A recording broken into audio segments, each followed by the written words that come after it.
వచ్చిన వాక్యాన్ని ధ్యానం చేసి 8వ అధ్యాయము 6వ వచనం ఒకసారి చదువుకున్నాం.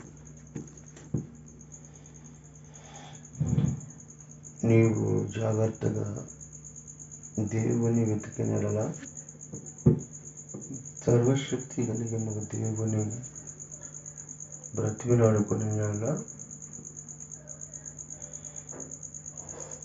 నీ నీతికి తగినట్లుగా నీ నివాసములు నేను వర్ధిల్లింపచేసేదను. ఈ వాక్య భాగాన్ని గమనిస్తే మన నీతికి తగినట్లుగా ప్రవర్తించినప్పుడు మనం నివసించే ఆ నివాసమైన స్థలంలో ఆయన మనల్ని వర్ధిల్లింపచేస్తాడని ఇక్కడ వాక్యం రాయబడింది.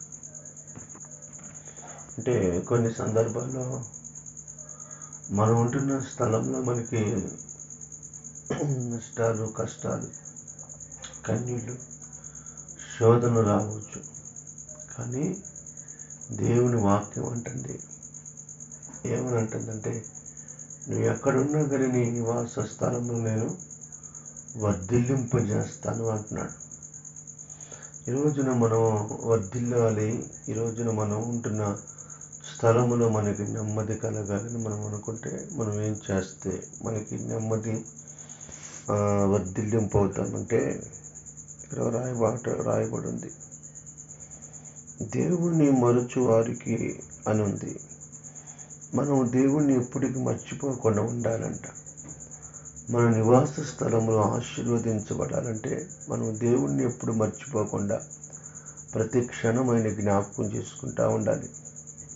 మన మనసులో ఏది ఉన్నా ఏది లేకపోయినా దేవుణ్ణి జ్ఞాపకం చేసుకొని మనం హృదయపూర్వకంగా దేవుని పాదాలు పట్టుకోగలిగితే, ఆయన్ని మనం జ్ఞాపకం చేసుకుంటే ఖచ్చితంగా ఆయన మనకి నివాస స్థలములను వర్ధిల్లింపచేస్తాడు.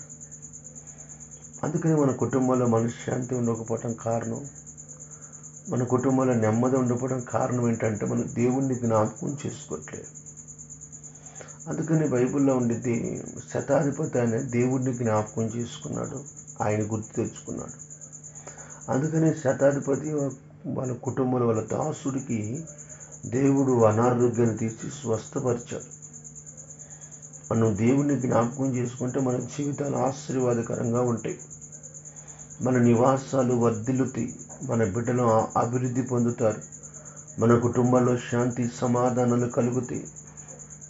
ఎవరినెవరినో గుర్తుపెట్టుకోవటం కాదు, కానీ దేవుణ్ణి గుర్తుపెట్టుకోవాలి.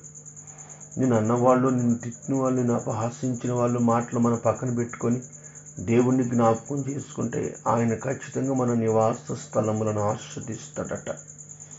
రెండో మాట కూడా చెప్పి నేను ప్రార్థన చేస్తాను.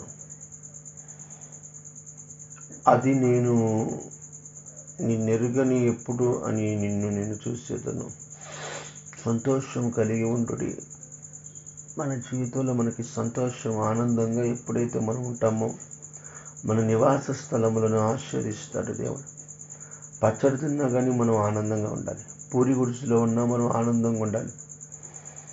ఎట్లాంటి స్థితిలోనైనా మనం ఆనందంగా ఉండగలిగితే మన కుటుంబాలు కూడా నివాస స్థలములు అభివృద్ధి పొందుతాయి అంట.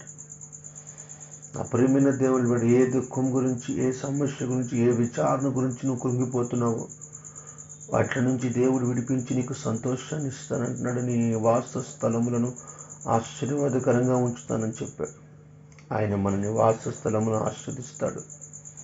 మనం మొదటగా చేయాల్సిన మనం ఆయన జ్ఞాపకం చేసుకోవాలి. రెండోది మనము సంతోషంగా ఉండాలి. అప్పుడు మన కుటుంబాలు నెమ్మది సమాధానంగా ఉంటే మనకు కావలసిన ప్రతి సహాయం దేవుడు పరలోకంలో నుండి మనకు అనుగ్రహిస్తాడు.